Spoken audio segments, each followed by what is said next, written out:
working? Should we stop round? There you go. Can you hear me now? There you go. You can hear me anyway because I'm going to talk. Okay, so I want to start with this one first. Many of you know me, so hello. And I've got my oldest friend. It doesn't mean she's the oldest person here, but we've been friends since we're 11. Sarah sat beside one of my friends where we used to sit in Vanish's classroom, didn't we, years ago? So those of you that don't know me, we've done over 200 deals, ran a sourcing business, got a very significant portfolio, HMOs, singlets, houses, flats, stuff. Right? And I raised many millions of pounds. Why? Because the 6-month rule came in. So I started in a recession with a challenge. So let's start with a challenge. Stinky George, as I like to call him. I have worked like a crazy woman for 7 years. I have a very, very significant portfolio. Sadly, only about £1 million of that is in a limited company. All the rest is personal. Yay, made it. You stinker. Thanks, George. So, well, it is, isn't it? You know, I'm facing a 6-figure tax bill to George. So this then means that, because we are entrepreneurs and we always look at what we can do to improve. That meant that my lettings manager and I sat down and went, okay, I'm not selling them. Yes, we're going to professionalise. Yes, we're going to look at all the kind of limited liability partnerships and all that stuff. But why don't we move to being unencumbered? How nice would that be? Thanks, George, for giving me the kick up the bum. So what we're looking at, and we sat down, the internet provides us with masses of opportunities. The internet is a disintermediator, meaning it takes away the middleman. So we have Xero, Xero. I'd advise all of you to get a strong bookkeeping system. I can look at profit and loss for every single one of my properties. And about 4 weeks ago, instead of going to see Goldie Looking Chain with my mates, I was hanging out with my lettings manager saying, let's look at all the properties that already make £1,000, because I do HMOs, an awful lot of them do.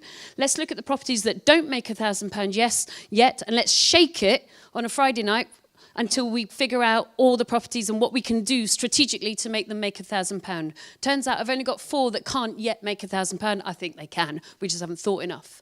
So we looked at the challenge first, and then we said we have to pay down some of this debt, as well as obviously professionalising and moving across.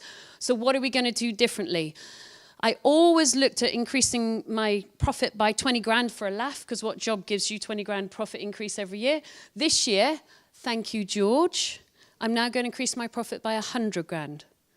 So that's nice. How are we? And I'm going to increase my equity by over 2 million after all costs. It's nice, isn't it? Coming from George, you stinker. I've worked like a crazy woman for 7 years. I got myself to the top of my mountain, and now you've pulled the rug from underneath me. So how are we going to do that? I know it's a cliche, but we live in urban Bristol and serviced apartments. We're not doing it overnight. We're working one by one by one by one, moving across. And we've done all the maths, and we look at an occupancy rate of 23 days a month, because we've already done a number of tests on a number of my properties. We know exactly the price points. And what are we going to do with all that? And there's some real benefits. George can't take my mortgage money as tax. Thank you, George. There's capital allowances. Thank you, George. There's entrepreneurs relief. Thank you, George. There is a question around VAT, so you need to investigate that. What are we doing with all the extra money? We're paying down debt. So stuff paying anything to anybody eventually. So service apartments is the main step-by-step strategy. And that's because I'm in the middle of my journey. I've bought the single flats, the single houses. I moved many of them to shared houses. I personally want to get to that, financial freedom, which is about time. I have a very, very good in-house business that runs my portfolio, 3 of them. But eventually I want to get to flats, because HMO tenants move in and out every 10 months, whereas flats, people move in and out every 2.5 years. So I don't want to do service apartments forever. It's simply a next step to go from very nice cash cow to serviced apartments with all the tax benefits, thank you, George, stuff you, in order to make more profit, to pay down the debt, to move them anyway to flats. I'll make 100 grand extra this year of my portfolio before I even buy any more, and I'm going to tell you what we're going to do then.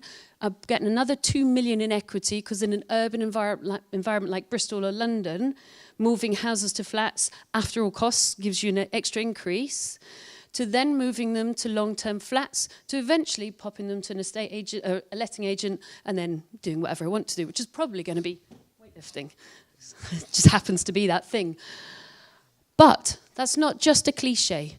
And that's because we could sit down and look at Xero, Xero, and look at the profit and loss that my bookkeeper does every single Wednesday to identify every single piece of profit or loss, because I do have one that my son lives in and doesn't pay rent, so that's a loss-making love flat, and identify which ones of my properties can make more money.